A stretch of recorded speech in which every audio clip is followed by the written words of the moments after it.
প্রিয় উপস্থিতি, এ পর্যায়ে আপনাদের সামনে বক্তব্য নিয়ে আসছেন শহীদ জাবিরের বাবা।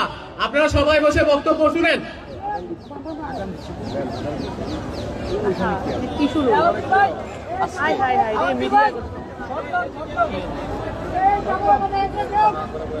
আমি বললাম কি বললাম,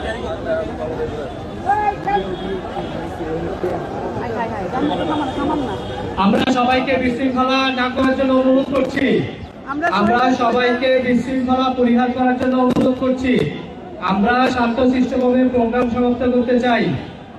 জাতীয় বিপ্লবী পরিষদ সকল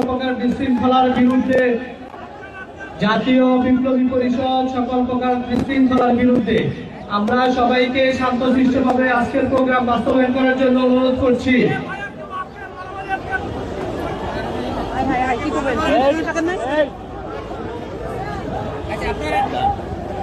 এখানে যারা বিশৃঙ্খলা সৃষ্টি করছেন, আপনারা কিন্তু এই শহীদ পরিবারের সাথে, আপনারা এই আহত নিহতের পরিবারের সাথে আপনারা বেইমানি করছেন। আপনারা যারা বিশৃঙ্খলা সৃষ্টি করছেন, আপনারা এই বিপ্লবে যারা শহীদ হয়েছে, শহীদ পরিবারের সদস্যদের সাথে আপনারা বিশ্বাসঘাতকতা করছেন। আমরা সবাইকে ধৈর্য ধারণ করার অনুরোধ করছি। আমরা সবাইকে ধৈর্য ধারণ করার